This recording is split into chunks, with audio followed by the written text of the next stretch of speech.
لفظہما ماضٍ، دونوں کے لفظ ماضی کے ہوں. کیا ہو؟ دونوں کے لفظ. ایجاب و قبول دونوں کے لفظ کون سے ہوں؟ ایجاب والے لفظ بھی ماضی ہوں اور قبول والے لفظ بھی. یار لفظ ہما کہہ رہے ہیں، دونوں کے لفظ. اور لفظ جو ہوتے ہیں اسی آواز کو بولتے ہیں جو آواز انسان کے منہ سے زیر و بم کے ساتھ نکلتی ہے، اسی کو تو کہتے ہیں نا لفظ. نہیں سمجھ میں آئی بات؟ تو لفظ بول کر اس سے اشارہ ملتا ہے اس بات کی طرف کہ ایجاب و قبول کرنے میں تلفظ کا اعتبار ہے. کس کا اعتبار ہے؟ تلفظ کا. بولنا چاہیے کہ میں نے یہ کر دیا، اس نے کہا کہ میں نے اجازت دے دی، اس نے کہا میں نے قبول کر لیا. تلفظ کا اعتبار ہے. تو لفظ و ہما سے اشارہ کیا ملتا ہے؟ تلفظ ہونا چاہیے. یہی وجہ ہے اگر ایک نے تلفظ کیا اور دوسرا خاموش بیٹھا رہا، اس نے کچھ کہا ہی نہیں، نکاح ہوگا؟ ایک نے، دونوں نے ہی تلفظ نہیں کیا، وہ ادھر بیٹھی ہے یہ ادھر بیٹھا، دونوں بس عالم خیال میں بیٹھے ہوئے ہیں، کوئی کسی سے کچھ نہیں کہہ رہا ہے، نکاح ہو جائے گا؟ تلفظ ہونا چاہیے. ہے کیا ہونا چاہیے؟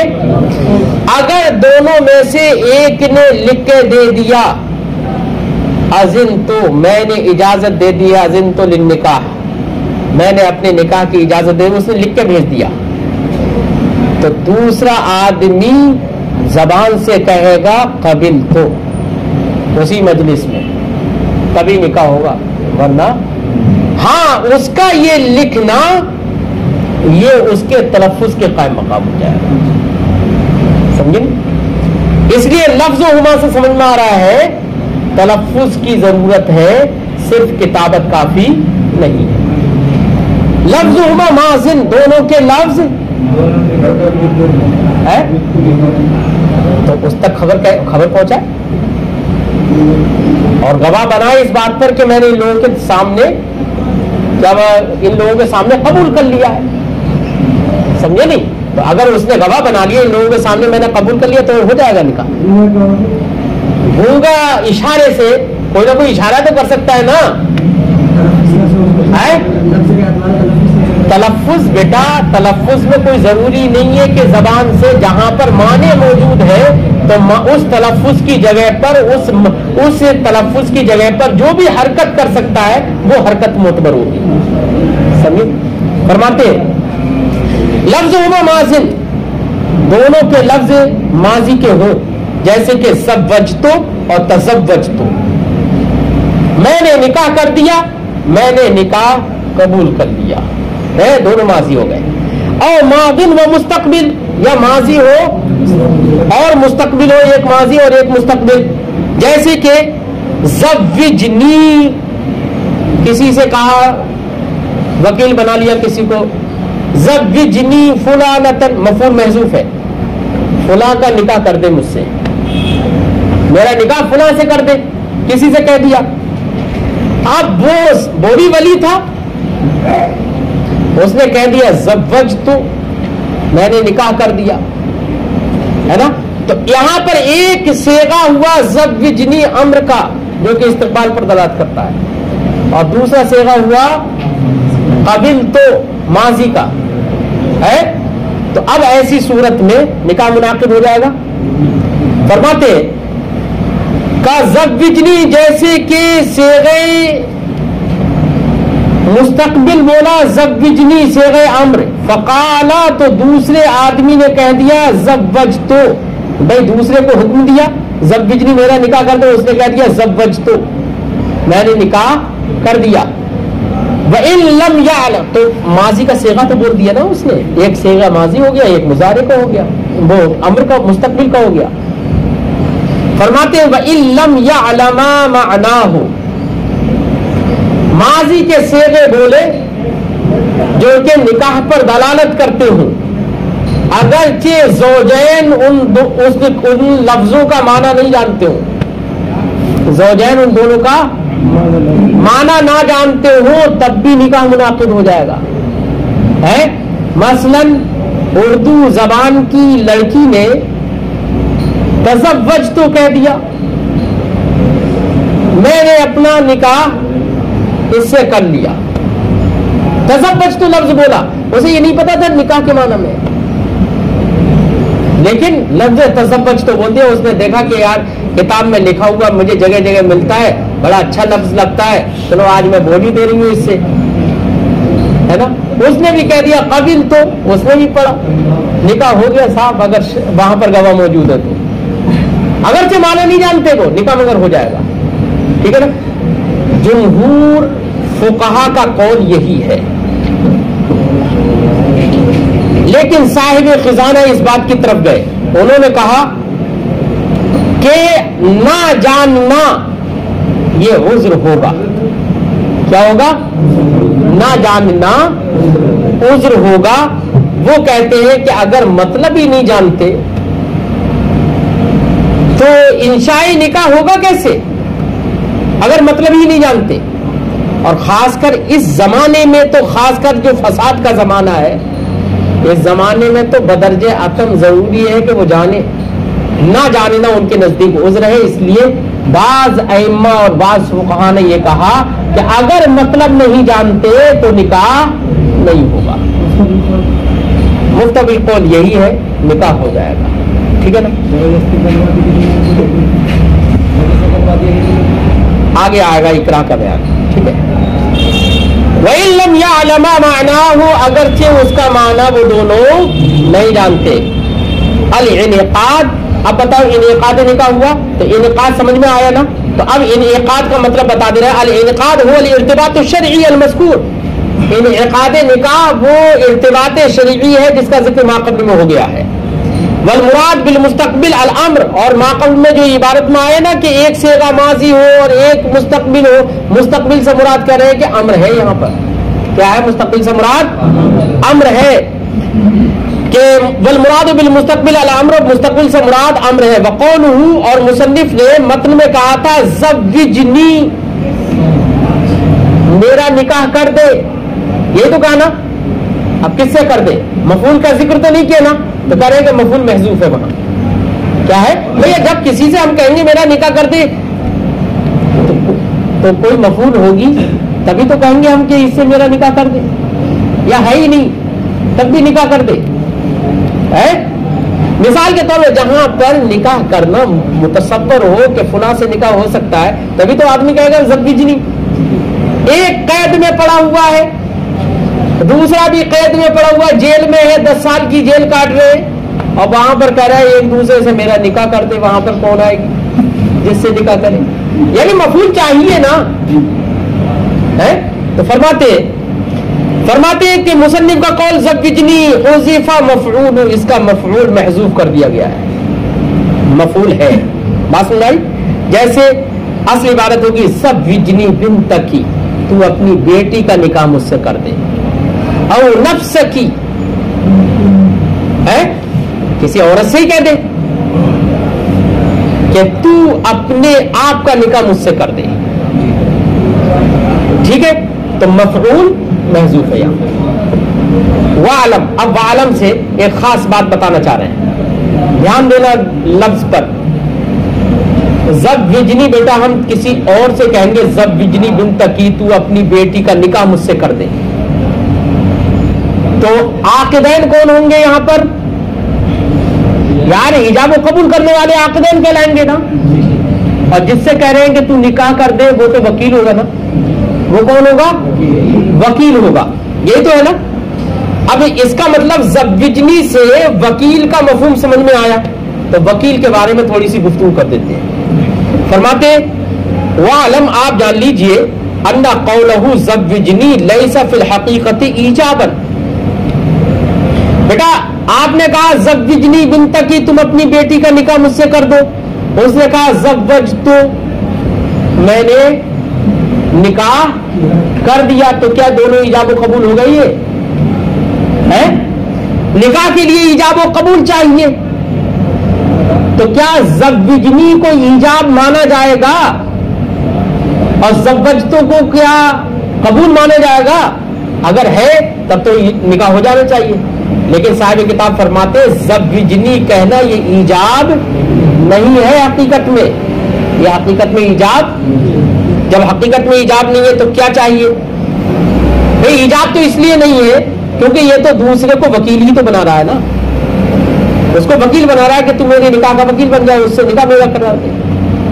فرماتے وعلم آپ جان لیجیے انا قولہ زوجنی لیس فی الحقیقت ایجابا، زوجنی یہ حقیقت میں ایجاب نہیں ہے، بل ہوا توکیل، جس سے ہم کہہ رہے ہیں، جس کو خطاب کر رہے ہیں اس کو وکیل بنانا ہے، یہ تو صرف۔ ثم قولہ، پھر دوسرے کا جس سے ہم نے کہا زوجنی، پھر اس دوسرے آدمی کا یہ کہنا زوجتو، میں نے نکاح کر دیا، ایجاب و قبول، یہ ایجاب بھی ہے اور قبول بھی ہے۔ بیٹا جس کی بیٹی ہے وہ اپنی بیٹی کا کیا کون ہے؟ ولی ہے۔ بیٹی کا کون ہے؟ ولی ہے۔ تو بیٹی کا ولی ہے تو اس کی جانب سے یہ قبول بھی ہو گیا، اور اس نے اس کو اپنا وکیل بنایا نکاح کرنے کا، اس کی جان، اور اس نے زوجتو کہا تو یہی زوجتو ایجاب بھی ہو گیا اس کی جانب سے اور اس کی جانب سے۔ اب مسئلہ یہ ہے کہ ایک ہی آدمی کی ایک ہی لفظ، ایک ہی آدمی کا ایک ہی لفظ ایجاب بھی اور ایک ہی لفظ قبول بھی، یہ کیسے ہو سکتا ہے؟ یہ کیسے ہو سکتا ہے؟ تو بیٹا لفظ تو ایک ہی بول رہا ہے، زوجتو میں نے بول دیا، یہ ایجاب ہے یہ قبول ہے، لیکن یاد رکھنا عقد نکاح اور ہے، عقد بیع اور ہے، دونوں میں فرق ہوتا ہے۔ عقد نکاح میں سارے معاملات زوج اور زوجہ کی جانب راجع ہوتے ہیں، اس میں عقد نکاح میں سارے معاملات زوج اور زوجہ کی جانب راجع ہوتے ہیں، عقد کرنے والا کوئی بھی صحیح، وہ تو صرف اور صرف سفیر محض ہوتا ہے۔ کون ہوتا ہے وہ؟ بس دونوں کے بیچ میں صرف ایک واسطہ ہوتا ہے، اس کے علاوہ کچھ نہیں۔ اب اگر یہ لفظ، یہ آدمی جس کو سفیر بنا لیا گیا ہے، یہ آدمی کہتا ہے میں نے نکاح کر دیا، تو اس آدمی جو زوج ہے اس کی بات بھی مانی جائے گی، اس کی بات، اور جو زوجہ ہے اس کی بات بھی اسی کی بات مانی جائے گی۔ یہ در حقیقت اس کا قول اس کی جانب بھی راجع ہوگا، زوج کی جانب، اور زوجہ کی جانب بھی راجع ہوگا۔ تو گویا کہ ایک ہی لفظ بولا لیکن راجع دونوں کی جانب ہو رہا ہے، اس لیے ایجاب اور قبول دونوں بننے کی صلاحیت رکھتا ہے۔ باب نکاح میں سارے حقوق جو راجع ہوتے ہیں وہ زوجین کی جانب راجع ہوتے ہیں، یاد رکھیے۔ اس لیے ایک ہی بات دونوں کی طرف راجع ہو کر ایجاب بھی بن جائے گی، قبول بھی بن جائے گی۔ اس کے برخلاف باب بیع کے اندر حقوق راجع ہوتے ہیں اس عاقد کی جانب جو عقد کرتا ہے، چاہے وہ اصل ہو چاہے وکیل ہو۔ باب بیع میں حقوق راجع ہوتے ہیں کس کی جانب؟ عاقد کی جانب، باب بیع میں، ٹھیک ہے نا؟ تو باب بیع میں عاقد کی جانب جب راجع ہوتے ہیں تو اب ایسی صورت میں کوئی بھی ایک لفظ بولا تو وہ عاقد ہی کی جانب تو لوٹے گا نا۔ اب وہ عاقد اگر اصل ہے تو اس کی جانب، وکیل ہے تو وکیل کی جانب، جو دوسرا ہے اگر وہ بائع بن جائے تو بائع ہی تو بنے گا، صرف مشتری نہیں بن سکتا۔ اس لیے ایک لفظ وہاں پر بائع اور مشتری دونوں کی جانب سے نہیں ہو سکتا ہے، کیونکہ وہاں پر حقوق راجع ہوتے ہیں کس کی جانب؟ عاقد کی جانب، چاہے وہ اصل ہو چاہے وہ وکیل ہو۔ اور یہاں پر باب نکاح میں حقوق راجع ہوتے ہیں کس کی جانب؟ زوجین کی جانب۔ تو ایک ہی لفظ دونوں کی طرف سے ہو سکتا ہے، سمجھے نہیں؟ اس لیے زوج تو اگر کہہ دیا تو ایجاب و قبول دونوں ہو جائے گا۔ بات سمجھ میں آ گئی؟ ترجمہ لگاتے ہیں، فرماتے ہیں کہ ثم قولہ زوجتو ایجاب و قبول، یہ زوجتو پھر دوسرے نے کہا یہ ایجاب اور قبول دونوں ہے۔ فإن الواحد يتولى طرف النکاح، کیونکہ ایک ہی آدمی جس کو ہم نے ولی بنایا ہے وہی ایک ہی آدمی نکاح کے دونوں طرف یعنی ایجاب و قبول دونوں کا ولی بن جاتا ہے، دونوں کا، برخلاف بے کے، بے میں نہیں ہوتا ہے دونوں کا ولی، تو اس لیے کہ وہاں پر حقوق عاقد کی جانب راجع ہوتے ہیں، اور عاقد یا تو بائع ہوگا یا مشتری ہوگا، سمجھے نہیں؟ فرماتے ہیں برخلاف بے کے فإنه إذا قال، کیونکہ بے کے اندر اگر کسی شخص نے کہا، مشتری نے کہا بِعْنِي هَذَا الشَّيْءَ، یہ چیز میرے ہاتھ بیچ دو، فقال، تو بائع نے کہا بِعْتُ، میں نے بیچ دی، لا ينعقد البيع، بیع ابھی منعقد نہیں ہوگی، کیونکہ یہاں پر بِعْتُ کہنا یہ ایجاب و قبول دونوں نہیں ہوں گے، اسے پہلے تو یہ کہا بِعْنِي بیچ دو، پہلے تو آرڈر کیا ہے، پہلے تو حکم دیا ہے نا، تو وہ تو ایجاب نہیں ہوگا نا، ہاں پھر اس نے کہا بِعْتُ، میں نے بیچ دیا، یہ بِعْتُ کیا ہے؟ ایجاب ہے، اب بعد میں اسے کہنا پڑے گا قبلت یا اشتریت، یہ کہنا پڑے گا، اشتریت کہنا پڑے گا، تب ہوگا ایجاب و قبول۔ صرف اگر بِعْتُ کہہ دیا اس نے کہا بِعْنِی، میرے ہاتھ بیچ دے، اس نے کہا بِعْتُ، میں نے بیچ دیا، صرف اس سے بیع منعقد نہیں ہوگی، کیوں؟ اس لیے کہ لفظ بِعْتُ ایک ہی لفظ دونوں کا ایجاب و قبول بننے کی صلاحیت باب بیع میں نہیں رکھتا۔ فرماتے اذا قال بِعْنِي هذا الشيء فقال بِعْتُ لا ينعقد البيع، تو بیع منعقد نہیں ہوگی، الا ان يقول الاخر، مگر یہ کہ مشتری یہ کہے اشتریت، میں نے خرید لیا، ٹھیک ہے، فإن الواحد لا يتولى طرف البيع، کیونکہ باب بیع کے اندر ایک آدمی بیع کے دونوں طرف ایجاب و قبول دونوں کا ولی نہیں ہوتا، وذالک، یہ فرق بیع اور نکاح میں ہوا نا، یہ فرق کیوں ہوا؟ فرق اس لیے ہوا کہ باب بیع کے اندر حقوق راجع ہوتے ہیں عاقد کی جانب، اور باب نکاح میں حقوق راجع ہوتے ہیں زوجین کی جانب، اس وجہ سے یہ فرق ہوا ہے، وہی فرق بتا رہے ہیں، وذالک، وہ اس طرح سے، وہ اس وجہ سے لأن حقوق العقد ترجع الى العاقد، کیونکہ عقد کے حقوق راجع ہوتے ہیں عاقد کی جانب، فی باب البیع، باب بیع کے اندر عاقد کی جانب راجع ہوتے ہیں، وَأَمَّا فِي النِّكَاحِ، رہا نکاح میں، فَحُقُوقُهُ تَرْجِعُ إِلَى الزَّوْجِ وَالزَّوْجَةِ، تو حقوق جو نکاح کے حقوق ہیں، چاہے وہ مہر ہو یا کچھ اور ہو، وہ سب راجع ہوتے ہیں زوج اور زوجہ کی جانب، لا إِلَى الْعَاقِدِ، کس کی؟ عاقد کی جانب راجع، فَإِنَّ الْعَاقِدَ إِنْ كَانَ غَيْرَهُمَا، تو عاقد اگر زوجین کے علاوہ ہو، فَهُوَ سَفِيرٌ مَحْضٌ، تو وہ محض ایک واسطہ ہی ہے، اس کی طرف حقوق راجع نہیں ہوں گے، تو اب وہ، اور ایک سفیر محض ایک واسطہ، وہ ادھر سے بھی ہو سکتا ہے ادھر سے بھی ہو سکتا ہے، لہذا اس کا ایک ہی لفظ ادھر سے ایجاب ادھر سے قبول ہو سکتا ہے، لہذا وہاں پر زوجنی فلاں، زوجنی بنت کی، تو اپنی بیٹی کا مجھ سے نکاح کر دے، اور جواب میں اس نے کہہ دیا زوجتو، میں نے نکاح، یہ اکیلا ہی زوجتو ایجاب بھی ہو جائے گا قبول بھی ہو جائے گا، ٹھیک ہے نا۔ وقولہما، داد و پذیرفت بلا میم، بعد دادی و پذیرفتی، گھنٹی ہو گئی؟ ابھی تو گھنٹی نہیں ہوئی ہے نا، چل سن، عقد نکاح منعقد ہو جائے گا ایجاب اور قبول سے، وقولہما، اور ان کے زوجین کے اس قول سے بھی انعقاد نکاح ہو جائے گا، قولہما مجرور پڑھ رہا ہوں میں عطف ما قبل پر، اور ان کے اس بات سے بھی عقد منعقد ہو جائے گا، کس بات سے؟ داد و پذیرفت، داد اور پذیرفت کہہ دیا، پذیرفت قبول کرنا، قبل تو نہیں کہا اس نے،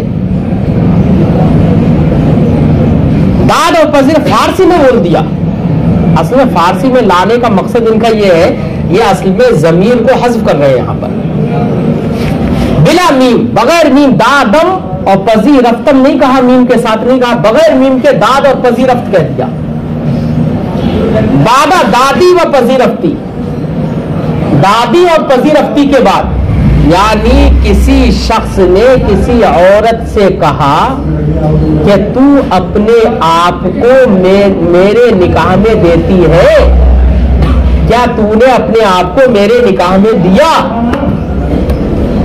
ہے؟ یہ کسی نے مرد نے عورت سے کہہ دیا. عورت نے متکلم کا صیغہ ہی نہیں بولا. دادی، اس نے تو حاضر کا بولا تھا، دادی، پذیرفتی، کچھ بھی لفظ بولا. لیکن عورت نے جواب میں کہا داد. تم نے کہا تھا کہ دیا اپنے آپ کو نکاح میں، اس نے کہا داد. واحد غائب کا صیغہ بول دیا. متکلم کا نہیں بولا. یہ نہیں کہا داد میں نے دیا، یہ نہیں کہا. متکلم کا نہیں بولا. تو کہہ رہے ہیں کہ دیکھو یہاں پر لفظ میں تو متکلم نہیں ہے، اس نے اپنی طرف نسبت لفظ میں تو نہیں کی ہے. لیکن مراد کیا ہے بھیا؟ تم نے بھی مطالبہ بھی کس سے کیا تھا؟ اسی عورت سے مطالبہ کیا تھا، یا تو اپنے آپ کو مجھے میرے نکاح میں دے دے. مطالبہ کر رہے ہو. تو جس سے بھیک مانگ رہے ہو اور وہی دے رہا ہے، تو پھر کیا کسی اور کا نکاح کر دیا کیا اس نے؟ اسی نے ہی تو دیا ہے، تو نکاح اسی کا ہی ہوگا. تو کہہ رہے ہیں کہ اگرچہ متکلم کی ضمیر میم نہیں ذکر کی اس نے جواب میں، دادم پذیرفتم نہیں کہا، لیکن معنن مراد یہی ہوگا، لہذا نکاح منعقد ہو جائے گا بغیر میم کے بھی. اس سے کیا سمجھ میں آیا؟ اس سے سمجھ میں یہ آیا کہ الفاظ سے فرق نہیں پڑتا، معنی دیکھنا پڑے گا کہ انشاء نکاح بھی ہو رہا ہے نہیں ہو رہا ہے. اگر انشاء نکاح مقصد ہے، انشاء نکاح کر رہا ہے، تو الفاظ اگرچہ متکلم ہے، الفاظ اگرچہ غائب کے بول دے، لیکن نکاح ہو جائے گا. کیا ہو جائے گا؟ یہی تو سمجھ میں آیا، یہی بتانا چاہ رہے ہیں. فرماتے ہیں وقول امام، ان کے اس قول سے بھی نکاح ہو جائے گا. کیا داد اور پذیرفت کہہ دیا بلا میم، بغیر میم کے. بعد دادی و پذیرفتی، دادی اور پذیرفتی کے بعد ہے نا.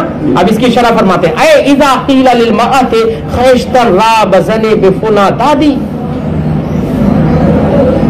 فلاں عورت کو تو نے میرے نکاح میں دیا ہے. یہ کسی نے کسی سے کہا، فقالت، تو اس نے کہا داد، دادم نہیں کہا، تو نکاح منعقد ہو جائے گا. ثم قیل للآخر، پھر دوسرے عاقد سے کہا گیا پذیرفتی. ارے بھائی ایک عورت سے کسی ایک سے کہا کہ فلاں عورت کو کیا تم نے میرے نکاح میں دیا؟ تو اس نے کہا داد.